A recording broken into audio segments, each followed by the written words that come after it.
She walked into the showroom in sweats and a headscarf, just a tired black woman with no appointment. A salesman laughed, waved her off, and told her to try the used lot down the street. But what they didn't know was that she was the billionaire owner of the dealership chain, and by the time she walked out, the entire staff would be silenced, and one arrogant manager would be unemployed. Before we find out what happens next, let us know in the comments where you're watching from, and if this story is already hitting home, make sure you hit that like button. The rain fell in a steady grey drizzle, clinging to the large glass windows of the Harford luxury auto showroom. Inside, the world was silent and gleaming. Rows of pristine vehicles sat on the polished marble floor, each one a monument to wealth and power. The air smelled of new leather and a faint chemical cleanness. It was a cathedral of commerce, designed to make the average person feel small and the wealthy person feel right at home. It was on this dreary Tuesday afternoon that a woman walked in, pushing the heavy glass door open with a quiet effort. She was not the dealership's typical customer. She wore simple grey sweatpants, a well-worn hoodie, and a soft scarf wrapped around her head. She carried no designer handbag, only a small plain purse that she held loosely at her side. Her face was bare without a trace of makeup, and her expression was one of quiet exhaustion. Her name was Vanessa Cole, and she paused just inside the entrance, her eyes slowly scanning the vast open space. She saw the salesmen first. They were clustered together near a coffee machine, dressed in sharp, tailored suits. They looked like predators waiting for the right prey. One of them glanced her way, his eyes doing a quick, dismissive sweep from her scarf down to her worn sneakers. He nudged his colleague, a smirk playing on his lips. They turned away, resuming their conversation without a second thought. Vanessa felt the familiar sting of being invisible. It was a feeling she knew well, not from her present, but from a past she had fought hard to escape. She was not invisible. She was simply unseen. She moved from the entrance, her soft-soled shoes making no sound on the floor. She walked past a fiery red sports car, its body so perfectly polished she could see the distorted reflection of the ceiling lights in its hood. She ran a hand lightly over the cool metal of a silver sedan. No one approached her. No one offered a greeting. She was a ghost in a palace of machines. Finally, she made her way to the front reception desk. It was a large, imposing block of dark wood, behind which sat a young woman. The nameplate on the desk read Jasmine Reed. Jasmine looked up, her eyes wide and her smile tentative. She was young, maybe early 20s, and she seemed out of place amidst the aggressive confidence of the salesman. "Hello," Jasmine said, her voice soft but kind. "Can I help you with something?" Her hesitation was not born of judgment, but of uncertainty. She had seen the salesman ignore the woman, and she didn't know the protocol for someone who didn't fit the mold. Before Vanessa could answer, a man strode over, cutting off their conversation before it could begin. He was in his mid-30s, with slicked back hair and a suit that was just a little too tight, as if to show off the physique he worked on at the gym. His smile was wide and bright, but it didn't reach his eyes. His name tag read Bryce Harford, sales manager. He was the gatekeeper. He didn't look at Jasmine. His focus was entirely on Vanessa, his gaze a clinical, insulting assessment. He saw the sweats. He saw the lack of a designer watch on her wrist, the absence of diamond earrings. His mind, conditioned by years of shallow judgments, made its calculation in an instant. This person was a waste of his valuable time. "Good afternoon," he said, his tone dripping with false politeness. He leaned against the reception desk, crossing his arms. "If you're looking for the used lot, it's just down the street. Take a right at the light. You can't miss it." He delivered the line with a practiced sneer, a little inside joke for himself. He was brushing her off, sending her away like a stray cat. Vanessa remained perfectly still. Her calm was a stark contrast to his smug energy. She looked past him, her eyes settling on a magnificent vehicle at the center of the showroom. It was a deep, midnight blue SUV, the new Sienna LX, the most expensive and exclusive model they carried. "I'd like to see that one," she said, her voice even and clear. The Sienna LX. Bryce's condescending smile faltered for a second, replaced by a flicker of annoyance. Did this woman not understand the social cues? He let out a short, sharp chuckle, a sound of pure disbelief. "Man," he said, drawing the word out as if speaking to a child. "That's a top-of-the-line vehicle. We don't really do test drives or viewings unless you can prove you can actually buy. He gestured vaguely around the showroom. It's a liability issue, you understand. His voice was louder now. A few customers, a wealthy-looking couple examining a convertible, glanced over. The other salesmen were watching openly, enjoying the show. The air grew thick with unspoken judgment. This was a performance, and Bryce was the star. He was reinforcing the unwritten rules of the showroom. If you don't look the part, you don't belong. Vanessa did not flinch. She did not raise her voice. She met his arrogant gaze with a steady, unreadable calm. I understand, she said. I don't need a test drive right now. I just want to take a look inside. This simple request seemed to infuriate Bryce. It was a challenge to his authority, to his expert judgment of who was worthy and who was not. He dropped the fake grin entirely. His face hardened. He took a step forward, physically placing himself between Vanessa and the rest of the showroom, a human barrier. He waved a dismissive hand toward the glass doors she had just entered. Look, I'm sure you can find some great pictures online, he said, his voice sharp with finality. Or you could try Craigslist. They have all sorts of things on there. He turned his back on her then, a clear and final dismissal. He had passed his sentence. She was not a customer. She was not even a person worth his time. She was a problem to be removed. Behind the desk, Jasmine Reed watched the entire exchange, her face a mask of stunned silence. Her hands were clenched into fists under the desk. She could not believe what she was seeing. The cruelty of it, the casual dehumanization, left her breathless. She looked from Bryce's triumphant back to the calm, quiet woman he had just insulted. And in that moment, a decision formed in her young mind. This was wrong, and someone had to see it. The silence that Bryce left in his wake was heavy and suffocating. Vanessa stood for a moment longer, a solitary figure in the vast, glittering showroom. She took a slow, deliberate breath, her eyes holding a deep, unreadable expression. Then she turned without a word and walked back toward the glass doors, her movements unhurried, graceful even in her simple clothes. She pushed the door open and stepped back out into the gray, drizzling rain. The moment the door clicked shut behind her, a wave of relieved laughter rippled through the salesmen. Bryce was their hero. He had protected their time. He had enforced the natural order of things. But Jasmine couldn't laugh. A knot of anger and shame was tightening in her stomach. She watched Vanessa walk across the wet parking lot and felt an urgent need to do something, to say something. She slipped out from behind the reception desk, her heart pounding in her chest. She had to catch her. "Ma'am, wait," Jasmine called out, jogging through the rain, not caring that her hair was getting wet. Vanessa stopped beside a row of parked cars and turned. She looked at the young receptionist, and for the first time a small, weary smile touched her lips. "It's all right," Vanessa said, her voice gentle. "You don't need to apologize for him." "But it's not all right," Jasmine insisted, her words tumbling out in a rush. "It was horrible, the way he spoke to you, the things he said. I'm so sorry. That's not what we're supposed to be." Vanessa looked at the young woman's earnest, worried face. She saw the genuine decency there, a small light in the arrogant darkness of the dealership.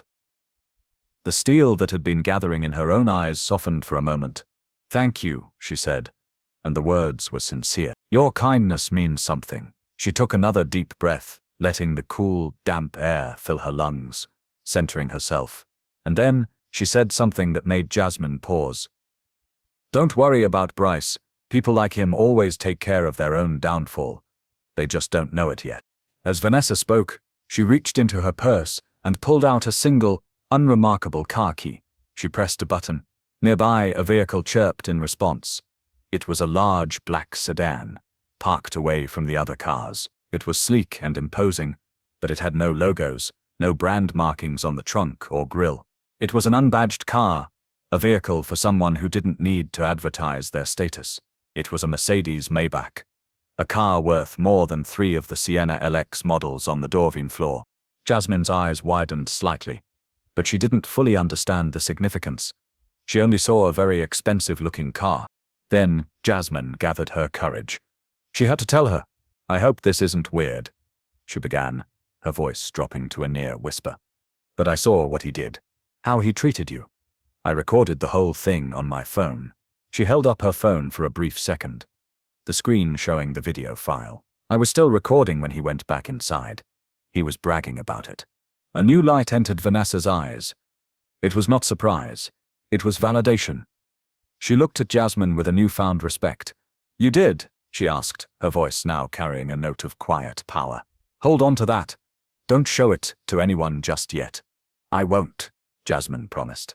Thank you, Jasmine, Vanessa said, her voice firm. She had made a decision. This was no longer just a random inspection. It was a mission. She opened the heavy door of the Maybach and slid into the plush leather driver's seat. The engine started with a barely audible hum. She gave Jasmine one last meaningful look, then drove away without another word, disappearing into the grey afternoon. Jasmine stood alone in the parking lot, the rain soaking her blouse. She watched the black car go, a strange mix of fear and exhilaration bubbling inside her. She had just handed a weapon to a complete stranger. She had no idea who that woman was. But she knew one thing for sure. She was not a nobody. Back inside, the atmosphere was triumphant. Bryce was holding court by the coffee machine, reenacting his glorious moment. You should have seen her face, he bragged to a younger salesman named Kevin. She walks in here, dressed like she just rolled out of bed, and asks for the six-figure Sienna. The nerve. He laughed, and the others laughed with him. I told her to try Craigslist. Can you believe it? He high-fived another salesman, a man who mirrored his own smugness. Good call, Bryce, the man said. Dodged a real time waster there.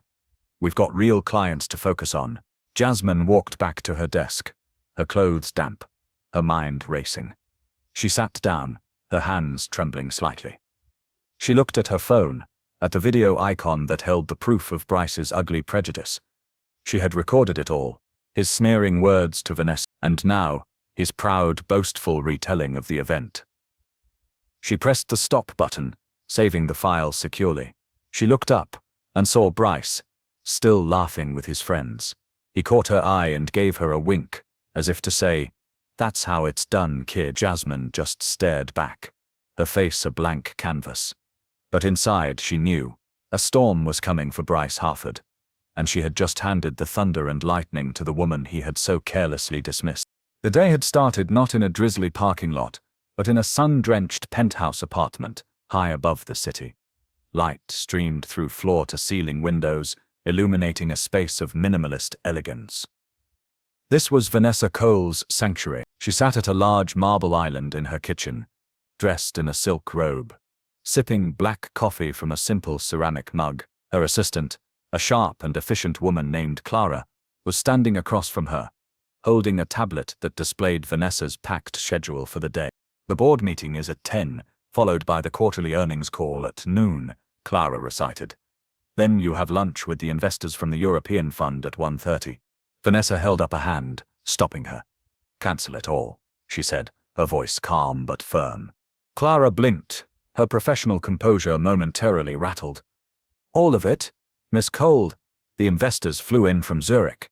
I know, Vanessa interrupted gently. Send them my deepest apologies and a case of the 98 Bordeaux from the cellar. Reschedule for tomorrow.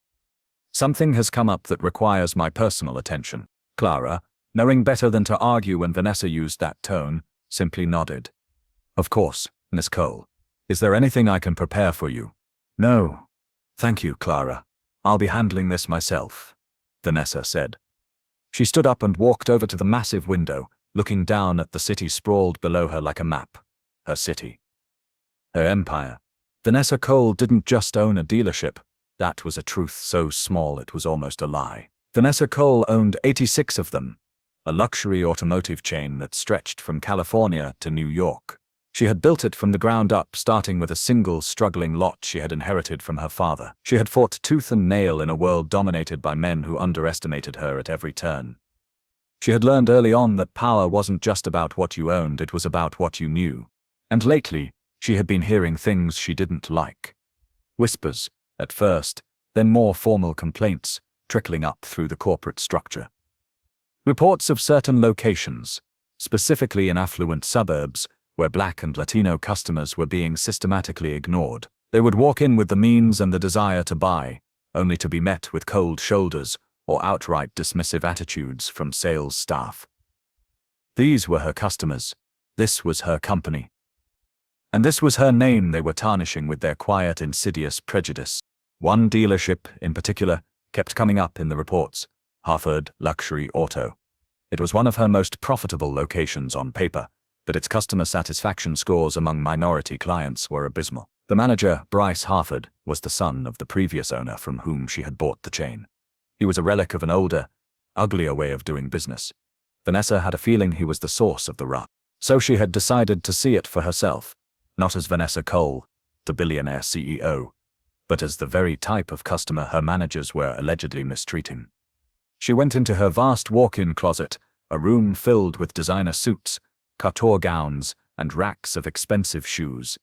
She walked past it all. In a small drawer at the back, she found what she was looking for: a pair of simple gray sweatpants, a faded hoodie from her college days, and a pair of comfortable sneakers. She put them on, a costume for her secret mission. She took off her diamond earrings and her expensive watch, leaving them on the dresser. She wrapped her hair in a simple scarf. Looking in the mirror, she saw not a titan of industry, but a tired, ordinary woman. The kind of woman who could walk into one of her own businesses and be told she didn't belong. It was the perfect disguise. Her final preparation was the most important. She went to the secure safe hidden behind a painting in her study. She spun the dial and opened the heavy door. Inside, stacked in neat, currency-strapped bundles, was a fortune in cash. She took out a large amount, precisely $300,000, and packed it into a plain, unassuming black duffel bag. It was enough to buy the Sienna LX, the showroom's most expensive model, outright. No financing, no credit checks, no room for a salesman to question her ability to buy. It was a statement waiting to be made. She grabbed her small, plain purse, put her keys and a single credit card inside, and walked out of her lavish apartment, leaving the world of Vanessa Cole behind. She was now just a woman on her way to a car dealership, ready to see the unvarnished truth of the company she had built. She was ready for the confrontation she knew was coming. Later that afternoon, back in her real world, Vanessa sat in her true office. It was a corner suite on the top floor of the coal industry skyscraper, with panoramic views of the city she had just driven through. The gray sweats were gone, replaced by comfortable silk trousers and a cashmere sweater. The duffel bag of cash sat on the floor by her desk, and on the massive 8K monitor that covered one wall, a video was playing. It was the footage Jasmine had sent her. She watched it once, then twice, then a third time. She didn't feel the hot flush of anger she might have expected. What she felt was a cold, sharp clarity. It was a feeling she knew well. It was the feeling of a problem being identified and a solution beginning to form in her mind. This was not a personal insult to her. It was a systemic failure within her organization. Bryce Hartford was not just a rude manager, he was a liability. He was a symptom of a disease she had to cure. She used the controls to pause the video, zooming in on Bryce's face at the exact moment he said, "Try Craigslist." The smirk on his lips, the condescending light in his eyes. It was all there, captured perfectly.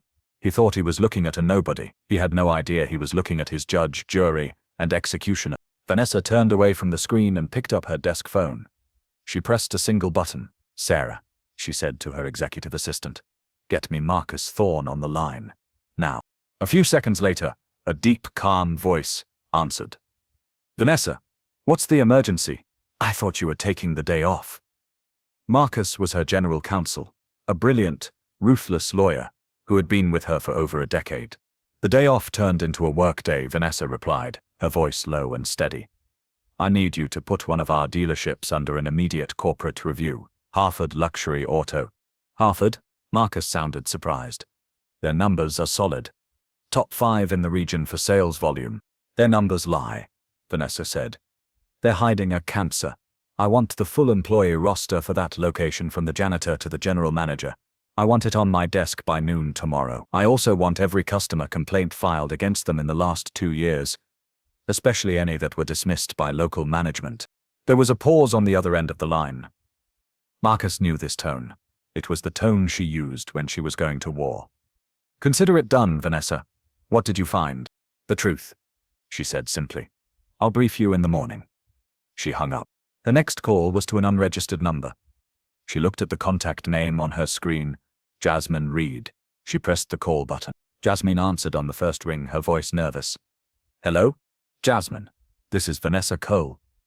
The woman from the dealership earlier today. Oh, hello, Miss Cole. Is everything okay? Everything is fine, Jasmine, Vanessa said, a hint of warmth in her voice. I just received the video you sent. Thank you. It's very clear. She paused.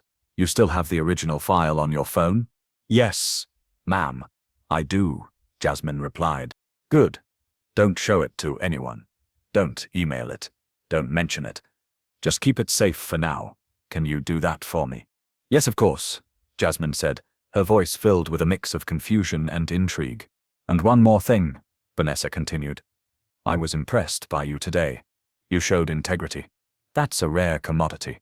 I'd like you to come by my main office tomorrow morning at 9. I think we should discuss your future career path. There was a stunned silence on the other end of the line. Your office, Jasmine stammered. Yes. My assistant will send you the address. Don't worry. I have a new job in mind for you. One where you won't have to watch people be treated like that ever again. Vanessa ended the call, leaving Jasmine to stare at her phone in disbelief. Vanessa swiveled her chair back to the giant monitor. She pressed play again, watching Bryce's smug face. They think I'm nobody, she whispered to the empty room. They're about to find out how wrong they are. The gears of her empire were beginning to turn. Jasmine ended the call with Vanessa Cole, her hand trembling as she set her phone down on her small kitchen table. Her heart was a frantic drum against her ribs. My office. A new job for you. The words echoed in her head, unreal and terrifying and exhilarating all at once. For a few minutes she just sat there, trying to process the dizzying turn her day had taken. She had gone from being a low-level receptionist, invisible to the powerful men around her, to being an agent in a secret plot, allied with a mysterious woman who commanded an authority Jasmine had never witnessed before. Her first instinct was a jolt of fear. What had she gotten herself into? Bryce was the manager. He was tight with all the senior sales guys and even the regional leadership. If he found out she had recorded him, she'd be fired on the spot. No, it would be worse than that. He would make sure she was blacklisted. She thought about going to human resources. She could file a formal complaint. She could show them the video. But the thought died as quickly as it came. She knew how it would go. HR wasn't there to protect people like her. They were there to protect the company. And to the company, Bryce was a high-performing asset. They would find a way to bury it.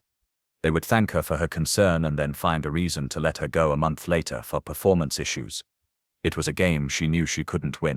She felt lost. A tiny boat in a very big, very dangerous ocean. She needed advice. She needed an anchor. She picked up her phone and went to her grandmother's apartment in the same building. Her abuela, Elena, was sitting in her favorite armchair, watching a telenovela, a rosary draped over her hand.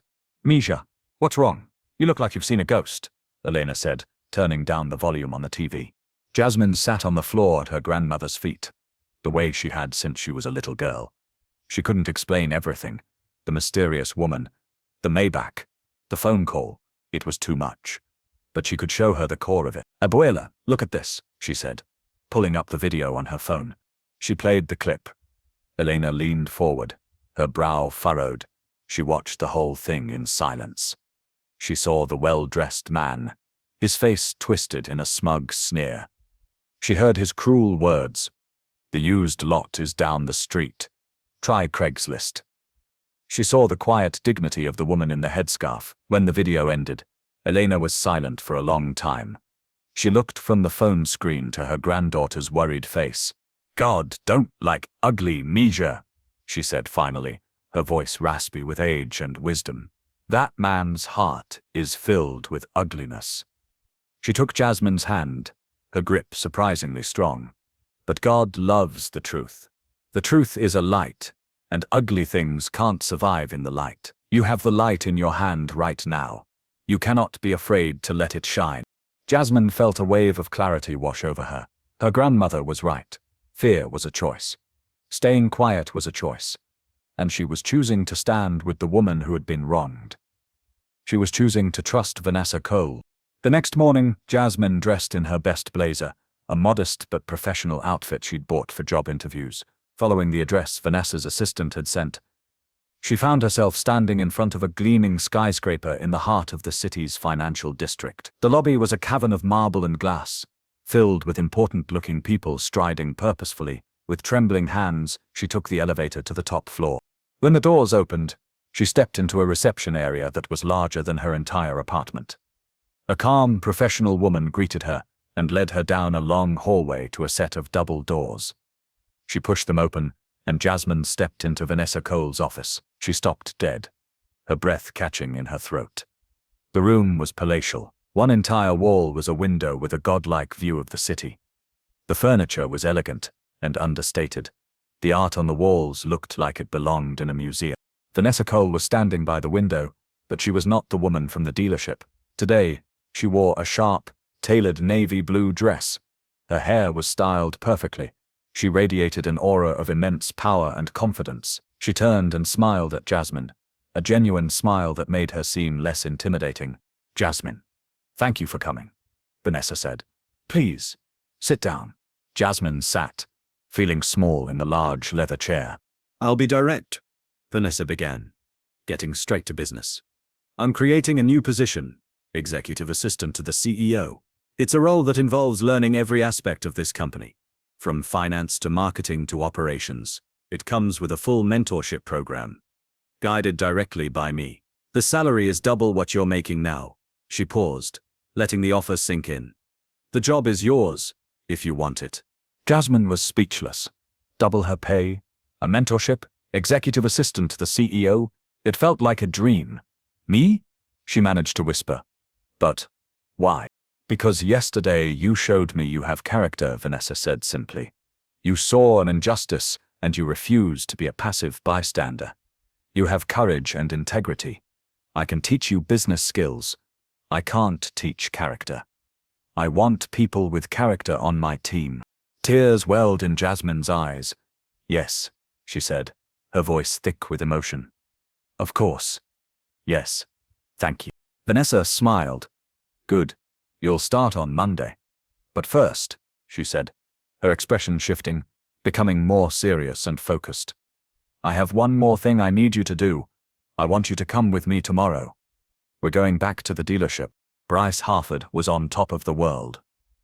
The incident with the woman in the sweats had become something of a legend among the sales staff.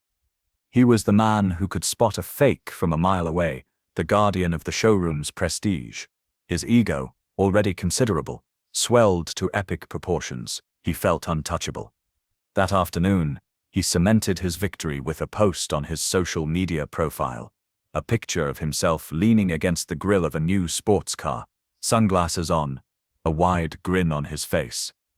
The caption read, "Another day protecting the brand. You wouldn't believe the people who walk in here thinking they can play dress up. Luxury life, sales king, no time for fakes." He added another line for good measure. "Another broke shopper pretending to be rich. Just another Monday." The likes and celebratory comments from his colleagues started rolling in immediately. In the employee break room the next day, he was still basking in the glory. He recounted the story again, adding new, exaggerated details for effect. "She just stood there, looking at the Sienna like a dog staring at a steak it can't have," he said, laughing. Most of the other salesmen laughed with him. It was easier to laugh with Bryce than to challenge him. His approval meant better leads, better shifts, and an easier life at the dealership. But one person wasn't laughing. Kevin, a junior sales representative who was still learning the ropes, shifted uncomfortably in his chair. He was young, and hadn't yet developed the thick, cynical skin of the veterans. "I don't know, Bryce," he said hesitantly. "She seemed polite. Are you sure you didn't just judge her a little too fast? My dad always told me you can't judge a book by its cover." Bryce's good humor vanished instantly. He turned his cold gaze on Kevin. The temperature in the room seemed to drop. "What did you say?" he asked, his voice low and dangerous. Kevin shrank back. "Nothing. Just, she might have just been having a bad day or something." Bryce stood up and walked over to Kevin, looming over him. "Let me teach you something, kid," he sneered, his voice dripping with condescension. This is sales, not a charity. We sell $500,000 cars here. We don't have time to hold hands with every person who wanders in off the street. You have to qualify your customers. It's about protecting your time. You look at them and you know. And I looked at her, and I knew. He leaned in closer. She wasn't a customer. She was probably a cleaning lady from one of the office buildings nearby who got lost. Don't ever question my judgment again. Got it. Got it, Kevin mumbled, looking down at the floor, his face red with humiliation. The other salesman looked away, pretending not to see. Bryce's arrogance was on full display, a raw and ugly thing. He was king of this small castle, and he ruled by fear and intimidation. Feeling he had sufficiently re-established his dominance, Bryce decided to put a final, official stamp on the matter. He sauntered down to the small HR office at the back of the dealership. He spoke to the HR coordinator, a woman who seemed more interested in her computer screen than in his report. "Hey," Bryce said casually. "Just wanted to log an incident from yesterday. Had to handle a loiterer who was bothering some of the customers. I escorted her out. No problems. All handled smoothly." The coordinator typed a few notes without looking up. "Okay, Bryce. Thanks for letting me know." No one questioned it. No one asked for details. Bryce was the manager. His word was law. He walked out of the office with a satisfied smile. In his mind, he had done everything right. He had protected the brand, asserted his authority, and put a potential troublemaker in her place. He was a good manager. He was a winner. He had absolutely no idea that his entire world was about to be systematically dismantled by the very woman he had dismissed as a nobody. The foundation of his arrogant life was cracking, and he was too proud to even feel the tremors. That evening, Vanessa and Jasmine sat in the opulent living room of Vanessa's penthouse suite. The city lights twinkled below them, like a carpet of fallen stars. Jasmine was still trying to absorb the sheer scale of Vanessa's life. It was a world she had only ever seen in movies. A platter of cheese and fruit sat untouched on the coffee table between them. Vanessa was not in a celebratory mood, she was in a strategic one. She held her phone in her hand, a sleek, minimalist device. She made one phone call. It was to Richard Sterling, the regional vice president who oversaw the entire Western Territory of her company. He was Bryce Harford's direct superior. "Richard, it's Vanessa Cole," she said, her voice perfectly calm, devoid of any anger or emotion. It was the calm that made her so formidable.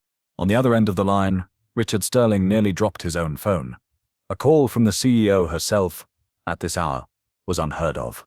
It could only mean one of two things: a major promotion or a major disaster. "Miss Cole, good evening. To what do I owe the pleasure?" he asked, his voice suddenly tight with anxiety. "I will be paying a visit to the Harford luxury dealership tomorrow at noon," Vanessa stated. It was not a request. It was a declaration. "I want the entire sales team present for a mandatory meeting. All of them, from the junior reps to the general manager. No one leaves the premises before I arrive." "Is that understood?" Panic began to set in for Richard. An unannounced visit from the owner was the stuff of corporate nightmares. "Yes, of course, Miss Cole. Absolutely. May I ask the purpose of the meeting? Is there anything I need to prepare?" He was scrambling, trying to get ahead of whatever crisis was brewing. "No, Richard," Vanessa said, her voice cool as ice. "You don't need to prepare anything. You just need to make sure they are all there." She hung up the phone before he could ask another question, leaving him in a state of pure, unadulterated terror. Vanessa then immediately made a second call. This one was to the head of her personal security team, a former Secret Service agent named David. "David," she said, "I need you at the downtown office tomorrow morning. Have the wire transfer for the Harford dealership prepped for a full vehicle purchase, and have the cash counted and ready for transport. The full $300,000. "Yes, ma'am," David replied without hesitation. "Consider it done." Vanessa ended the call and placed her phone on the table. She looked at Jasmine, whose eyes were wide with a mixture of awe and apprehension. Vanessa stood up and walked over to a closet, pulling open the doors to reveal a row of impeccably tailored suits. She selected a sharp, black power suit with clean, strong lines. She laid it out carefully. She turned back to Jasmine and a small, determined smile played on her lips. The time for quiet observation was over. The time for action had arrived. Time to go shopping, she said. The next morning, an email landed in Bryce Harford's inbox. The subject line was capitalized and blunt. Mandatory team meeting, noon sharp. The body of the email was brief, stating that per the regional VP, all sales staff were required to assemble in the main showroom at noon for a special announcement. No exceptions. Bryce read it and shrugged. He rolled his eyes, a sigh of annoyance escaping his lips. Great, he muttered to himself. Probably another pointless training seminar on synergy or some other corporate nonsense. He thought nothing more of it. The idea that this meeting could have anything to do with him, let alone the woman he'd thrown out 2 days ago, was so far outside his realm of possibility that it didn't even register. He was the king of his castle, and the king was not summoned, he was merely inconvenient. At 5 minutes to noon, the atmosphere in the Harford luxury showroom was tense and confused. The salesmen, normally scattered across the floor or schmoozing with clients, were gathered in an awkward cluster near the center of the room. They whispered amongst themselves, speculating. Was someone getting fired? Was the dealership being sold? Bryce stood slightly apart from them, looking impatient, checking the expensive watch on his wrist as if every second was a personal affront. At precisely 11:59 a.m. the front doors of the showroom opened, but it wasn't a corporate executive who walked in.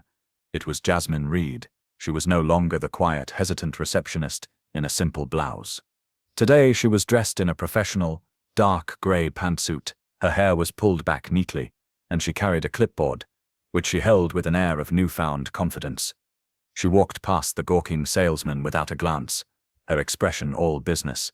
Bryce did a double take, his mind struggling to process what he was seeing. The receptionist was dressed for a board meeting. A smirk spread across his face. He couldn't resist one last jab. Well, look what we have here, he sneered, his voice loud enough for the others to hear. Jasmine, you here to clean the windows or something? You're a little overdressed for the front desk, don't you think? Jasmine stopped and turned to face him. She didn't flinch. She didn't even blink. She met his gaze with a cool, steady calm that unnerved him. I'm here for the meeting, Bryce, she said, her voice even. You should probably pay attention. It's about you. Before Bryce could formulate a witty, cutting retort, a vehicle pulled up to the front entrance, gliding to a silent stop. It was a large, black SUV, the kind used by government officials and high-level executives. The gathered staff fell silent, their attention fixed on the vehicle. 2 men in dark suits and earpieces emerged from the front seats. They were part of Vanessa's security detail. They moved with a silent, intimidating efficiency. One opened the rear passenger door. A single, high-heeled shoe, sharp and black, stepped out onto the pavement. Then another. And then, Vanessa Cole emerged from the vehicle. She was transformed. Gone were the sweats and the headscarf. In their place was the black power suit she had chosen the night before. It was a garment that spoke of authority and immense wealth. Her hair was perfect, her makeup subtle but flawless. Her eyes were shielded by a pair of dark, expensive sunglasses. As her heels clicked decisively on the marble floor of the entrance, the entire showroom held its breath. The woman who had been dismissed as a nobody had returned, and this time she looked like she owned the world. The first person to react was the regional vice president, Richard Sterling. He had been waiting nervously by the entrance for the last 20 minutes, sweating through his expensive shirt. He rushed forward, his face a mask of manufactured delight, layered over pure panic. Ms. Cole, welcome. We had no idea you were coming in person. What a wonderful surprise, he gushed, his voice a little too high-pitched. Vanessa slowly removed her sunglasses, her eyes scanning the room. She held up a single, perfectly manicured hand, and Richard Sterling's flow of panicked words stopped instantly. She didn't even look at him. Her gaze swept over the stunned faces of the sales staff, one by one, until it landed on Bryce Harford. Bryce stood frozen, a deer caught in the headlights of an oncoming freight train. His brain was failing him, unable to connect the woman in sweats from 2 days ago with the titan of industry standing before him now. The two images warred in his mind, causing a short circuit of confusion and a rising dread. He saw Jasmine standing near the powerful woman, holding a clipboard, looking perfectly at home. Nothing made sense. He took a hesitant step forward, his salesman's instincts kicking in on autopilot. Can I help you? He stammered, the words sounding weak and foolish even to his own ears. Vanessa's eyes locked onto his. The look she gave him was not one of anger or hatred. It was something far more terrifying. It was a look of utter, dismissive finality, as if she were looking at something she had already discarded. "No," she said, her voice echoing in the sudden tomb-like silence of the showroom. "You can't help me, but I remember you." A collective gasp went through the room. Murmurs erupted among the salesmen. "What's going on?" one whispered. "Who is she?" another asked. Kevin, the junior rep Bryce had humiliated, stared with wide eyes, a dawning realization on his face. Bryce's face began to lose its color. I don't understand," he said, his voice barely a whisper. "Oh, I think you do," Vanessa replied coolly. She gave a slight nod to Jasmine. Jasmine stepped forward and connected her phone to the showroom's massive video screen, the one normally used to display promotional videos of cars speeding down scenic highways. A moment later, an image flickered to life. It was the video from Jasmine's phone. The entire sales team, the VP, and Bryce himself watched in horrified silence as Bryce's own face appeared on the giant screen, sneering. His voice, amplified by the high-end sound system, filled the showroom. "The used lot is down the street," his recorded self said with a fake grin. "Ma'am, we don't do test drives unless you can prove you can actually buy." The video continued, playing his every condescending word, his every dismissive gesture. Then it cut to the footage from the break room, his bragging, his insults. "Look at her. She's probably a cleaning lady," his voice boomed through the silent room. Jaws dropped. The color drained completely from Bryce Harford's face. He looked like a man who had just watched his own ghost. The silence was broken by a single, shocked whisper from one of the salesmen, who finally put the pieces together. "Wait. Is she the owner? Does she own the whole company?" Another salesman nearby gasped, his hand flying to his mouth. "Oh my God," he breathed. The truth had arrived, and it was devastating. Vanessa let the final damning words of the video hang in the air for a long, heavy moment. The silence in the room was absolute, broken only by the faint, horrified breathing of the assembled staff. Bryce Harford stood as if turned to stone, his face a ghastly shade of white. The smirk from the video was gone, replaced by a slack-jawed mask of pure terror. He looked from the giant screen to Vanessa, and for the first time in his life, he understood what it felt like to be completely and utterly powerless. Vanessa did not raise her voice. She did not yell or gloat. Her power did not require volume. She turned her cool, assessing gaze away from Bryce and addressed the trembling regional VP, Richard Sterling. Her voice was crisp and clear, a surgeon's scalpel cutting away a tumor. "He no longer works here," she stated simply. The words, though quiet, crashed through the showroom with the force of a battering ram. Bryce finally broke out of his stupor. A pathetic, desperate sound escaped his throat. "What? What is this? You can't do that," he stammered, his voice cracking. He looked wildly around for support, for an ally, but found only the averted eyes and shocked faces of his former colleagues. Vanessa turned her head slowly to look at him one last time. "I can," she replied, her voice unwavering. "Because my name is Vanessa Cole. I own Harford Luxury Auto. I own the entire Cole Automotive Group, and I will not have a manager in my company who treats a human being with such blatant disrespect. I will not let this place humiliate another customer or another person like that ever again." Each word was a nail in the coffin of his career. The regional VP, desperate to get back into the CEO's good graces, quickly solidified her pronouncement. "Effective immediately, Bryce Harford's employment is terminated," he announced, his voice booming with a false authority that was really just fear. "Security will escort you from the premises." Bryce staggered back a step, shaking his head in disbelief. His kingdom had crumbled to dust in less than 5 minutes. Vanessa then turned her attention to Jasmine, who was standing tall and composed. "Jasmine Reed," Vanessa announced to the room. "Effective immediately, you are promoted to a new role as a corporate associate at the head office. You will be working with my executive team. Your new salary and responsibilities will reflect the integrity and courage you have shown." A wave of shock and awe rippled through the staff. The receptionist had been elevated, the manager cast down. The power dynamic of the entire dealership had been inverted. And then, something remarkable happened. One of the female sales consultants, a woman who had long suffered under Bryce's arrogant management, began to clap. It was a single, hesitant sound at first. But then Kevin, the young rep, joined in. Then another salesman, and another. Soon the entire showroom was filled with applause, a sound of liberation and relief. They were not just clapping for Vanessa's power, but for the justice she had delivered. The security guard stepped forward, flanking a now deflated Bryce. He looked broken, his arrogance shattered into a million pieces. As they led him away, he was no longer the king of the castle. He was just a man who had made a terrible career-ending mistake, a man who had disrespected the wrong woman. With the source of the rot removed, Vanessa's demeanor softened slightly. The ice in her eyes melted away, replaced by a focused, business-like calm. The lesson had been taught, but the statement was not yet complete. She turned away from the scene of Bryce's downfall and walked slowly, deliberately, toward the centerpiece of the showroom. The deep, midnight blue Sienna LX, the very car she had asked to see 2 days before. The car that Bryce had denied her even a glimpse of. She circled the vehicle once, her heels clicking on the marble floor. She ran a hand over its gleaming hood, just as she had done when she was invisible.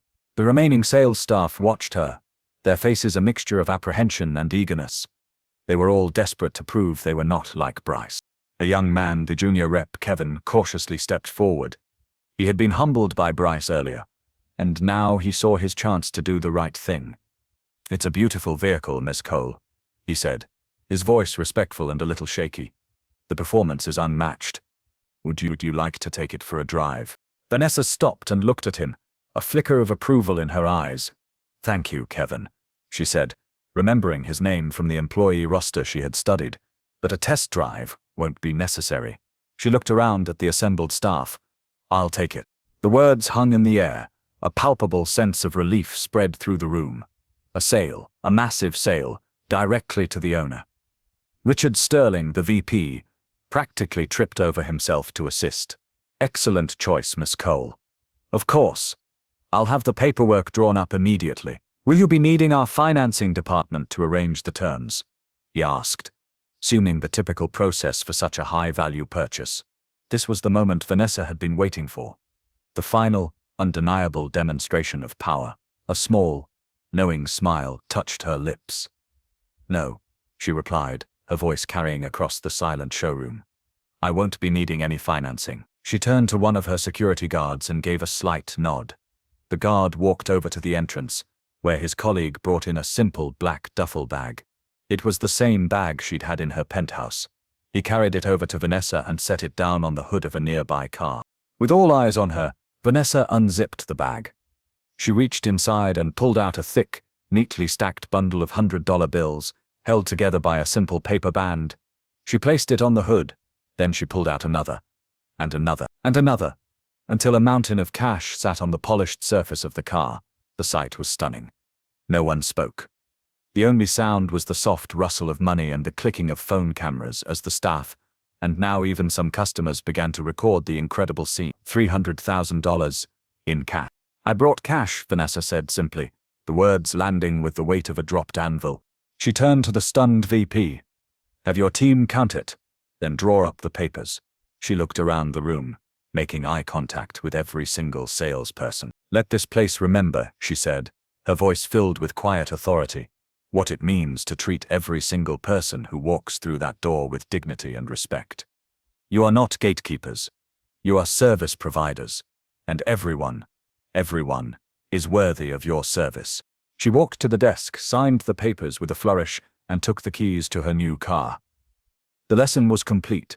Vanessa slid into the driver's seat of her brand new Sienna LX. The interior smelled of rich leather and possibility. Jasmine was standing by the open door, a look of profound admiration on her face. Her life had been changed forever in the span of a single day. She was no longer just a receptionist. She was an apprentice to an empire builder. "Are you ready?" Vanessa asked her, a warm smile spreading across her face. I think so," Jasmine replied, her voice still trembling with the day's events. "You'll do great," Vanessa said with confidence. She looked at the young woman. seeing a reflection of her own younger self, full of potential, needing only a chance. As she prepared to drive away from the dealership she had just reclaimed, she gave Jasmine one last piece of advice, the core principle upon which she had built her entire fortune. "Remember this, Jasmine," she said, her voice serious and sincere. "Promote people who see worth in others. Hire for character, not just for skill. That is how you build an empire that lasts. That is how you build something you can be proud of." With that, she pulled the car door shut, gave a final nod to Jasmine, and drove her new vehicle off the lot. The powerful engine hummed as she pulled out into the street, a symbol of her victory. The camera of the mind pans back to the dealership. Standing on the curb outside, stripped of his job, his pride and his future, was Bryce Harford. His security escort had left him there. A man without a kingdom. He watched the midnight blue Sienna LX disappear down the road, the car he had refused to even show to the woman who now owned it. He was speechless. There were no more clever remarks, no more arrogant sneers. There was only the hollow, aching weight of regret staining his face. He finally understood the magnitude of his mistake. He had judged the book by its cover, and it had cost him everything. Respect is free to give, a simple courtesy owed to every human being. But disrespect, as Bryce Harford learned that day, can come with a price so high that you can never hope to pay it back. It can cost you everything. If this story about dignity and justice moved you, don't forget to subscribe for more inspiring stories like this one. What would you have done in this situation? Let us know below.